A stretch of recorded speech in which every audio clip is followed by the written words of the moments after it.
صدیق دا پہلا نمبر، عمر دا دوجا نمبر، عثمان دا تیجا نمبر، حیدر دا چوتھا نمبر۔ بول حق چاریار زندہ باد، حق چاریار زندہ باد، حق چاریار۔ یہ منقبت نہیں عقیدہ ہے۔ اللہ سنیے ذرا پھر پڑھیے گا۔ افضلیت صدیق اکبر، کیونکہ موضوع تو ہمارا خواجہ صاحب کا ہے لیکن پڑھ دیا ہے تو میں اس عقیدے کی وضاحت کر دوں کہ خلافت فرع ہے، افضلیت اصل ہے۔ واہ واہ، اصل میں آپ افضل ہیں اس لیے پہلے خلیفہ ہیں۔ واہ واہ۔ یہ سمجھ لیجیے آپ اہل سنت کا عقیدہ، آپ کا پہلا خلیفہ ہونا یہ بعد میں ہے، آپ کا افضل ہونا پہلے ہے۔ اللہ اکبر۔ ایک بات۔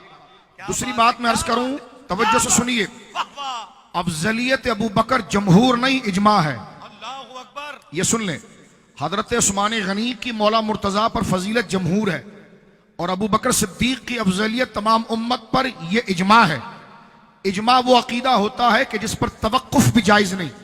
کوئی کہے جی میں حضرت ابو بکر کو کہ افضل کہے تو کہے، میں کچھ نہیں کہتا۔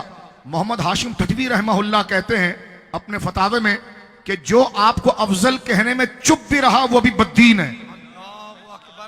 یہ عقیدہ توقف کا بھی نہیں ہے، منہ سے بولنا پڑے گا کہ صدیق کا پہلا نمبر۔ اللہ اللہ، اٹھائیے ہاتھ۔ صدیق دا پہلا نمبر، صدیق دا پہلا نمبر، صدیق دا پہلا نمبر، صدیق دا پہلا نمبر، صدیق دا پہلا نمبر، صدیق دا پہلا نمبر، صدیق دا پہلا نمبر، صدیق دا پہلا نمبر۔ یہ غلط فہمی بھی نہ رہے کہ خلیفہ بلا فصل اور افضل البشر ہونا جمہور کا عقیدہ ہے۔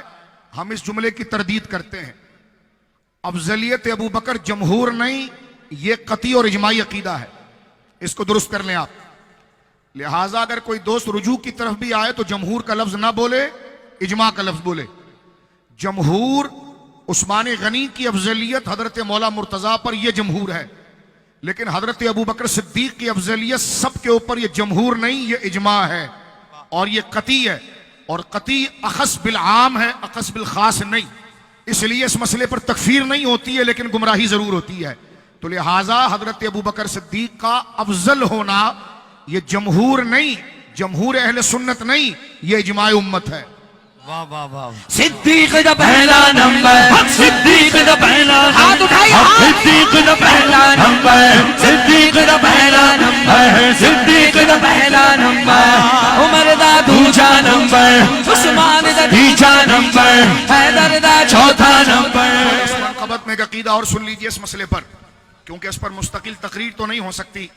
ایک اہم بات جو ہم نے اس سے پہلے کر دی آپ کے سامنے کہ حضرت ابو بکر صدیق کو افضل اجماعی طور پر قبول کرنا ہے، ایک۔ اللہ اکبر۔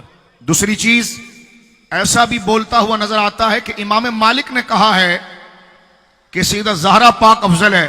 کس نے لکھا ہے جی؟ شاہ عبد الحق محدث دہلوی نے لکھا ہے۔ اس حوالے کو پیش کرنے میں جھوٹ بولا جاتا ہے، سن لیجئے اس بات کو، آن دا ریکارڈ ہو رہا ہے، اس حوالے کو پیش کرنے میں جھوٹ بولا جاتا ہے۔ امام مالک رحمت اللہ علیہ افضل جس کو قبول کرتے ہیں وہ حضرت ابو بکر صدیق ہیں۔ سیدہ زہرا پاک کو تکمیل الایمان میں جو آپ نے ذکر کیا ہے وہ فضیلت کے طور پر ذکر کیا ہے، یعنی فضیلت یقیناً سیدہ پاک کی بذات رسول ہونے کے حوالے سے اب فضیلت ہے، لیکن مجموعی افضلیت میں امام مالک نے کبھی اس میں اختلاف نہیں کیا۔ یہ امام مالک پر جھوٹ بولنا ہے۔ میں بڑے دعوے کے ساتھ کہتا ہوں امام مالک کے متبعین امام ابو الحسن اشعری کے تکلم پر ہے، ان کے علم کلام پر ہے، تو امام ابو منصور ماتریدی ہو یا امام حضرت ابو الحسن اشعری ہو، اس میں اہل سنت کے یہ دونوں علم کلام کا اجماع ہے کہ ابو بکر صدیق مجموعی طور پر افضل ہے۔ میں جواب اور دے دوں، ایک بات کی جاتی کہ امام احمد بن حنبل نے یہ کہا کہ تم مجھ سے صحابہ کی ترتیب پوچھ رہے ہو تو میں نے صحابہ کی ترتیب بتا دی، اہل بیت کی کیا؟ یہ بھی بکواس اور غلط بات ہے۔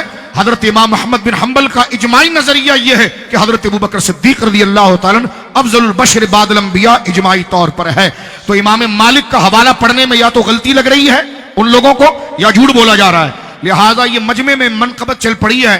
تو میں نے عقیدے کی اصلاح کے لیے، کیونکہ وہ ویڈیو وائرل بھی بہت زیادہ ہو جاتی ہے کچھ لوگوں کی، تو لہٰذا امام مالک بھی اجماع امت کے ساتھ اس عقیدے کو قبول کرتے ہیں اور قطعی طور پر قبول کرتے ہیں، اور یہ اتنا ضروری عقیدہ ہے کہ اس پر چپ رہنا بھی گناہ ہے بلکہ بولنا پڑے گا کہ افضل البشر بعد الانبیاء اجماعاً قطعاً ابو بکر صدیق. میرے صدیق اکبر، میرے صدیق اکبر، میرے صدیق اکبر، میرے